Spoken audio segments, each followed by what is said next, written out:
আবারও ভয়াবহ বাস দুর্ঘটনার সাক্ষী হলো মেক্সিকোর ওয়াক্সাকা। স্থানীয় সময় সোমবার ওয়াক্সাকা সিটি থেকে তিউহানতেপেকগামী যাত্রীবাহী বাসটি পাহাড়ি এলাকার একটি বাঁকের ওপর নিয়ন্ত্রণ হারিয়ে গভীর খাদে পড়ে গেলে ঘটে এ দুর্ঘটনা।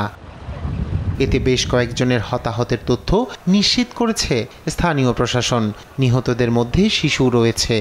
আহতদের উদ্ধার করে নেওয়া হয় হাসপাতালে। তাদের মধ্যে 4 জনের অবস্থা আশঙ্কাজনক। দুর্ঘটনায় নিহতদের শনাক্তে কাজ চলছে বলে জানান উদ্ধারকারীরা। এখন পর্যন্ত আমরা বেশ কয়েকটি মৃতদেহ উদ্ধার করতে পেরেছি। এখনও বাসের ভিতরে লাশ রয়েছে। আপাতত ক্রেন আসার জন্য অপেক্ষা করছি। এরপর পুরোদমে উদ্ধার অভিযান শুরু করতে পারবো এবং প্রকৃত মৃতের সংখ্যা নির্ধারণ করা যাবে। ট্রাম্পের আরোপিত মার্কিন শুল্কের প্রতিবাদে দেশটির প্রেসিডেন্ট ক্লোডিয়া শেইনবাউমের ডাকা সমাবেশে যোগ দিয়েছিলেন বাসটির যাত্রীরা। ইতোমধ্যে বাস দুর্ঘটনার প্রকৃত কারণ খুঁজতে শুরু হয়েছে অনুসন্ধান।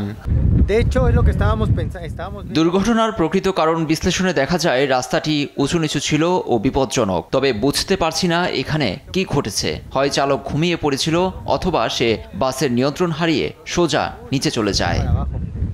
এদিকে নিহতদের পরিবারের প্রতি গভীর সমবেদনা জানিয়ে ক্ষতি কাটিয়ে উঠতে প্রয়োজনীয় সহায়তার আশ্বাস দেন ওয়াক্সাকার গভর্নর সালোমন জারা ক্রুজ।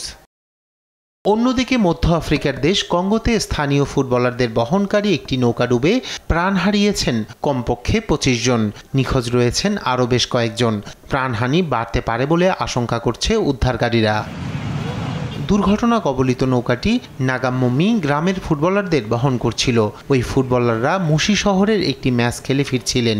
স্থানীয় সময় রোববার রাত 11টায় মুশি বন্দর ছেড়ে 12 কিলোমিটার ভ্রমণ করার পর ডুবে যায় নৌকাটি। রাতের বেলা নৌযান চলাচলকে নৌকাডুবির প্রাথমিক কারণ বলে মনে করা হচ্ছে। রায়হান কবি শুভ্র, নিউজ ডেস্ক, দেশ টিভি।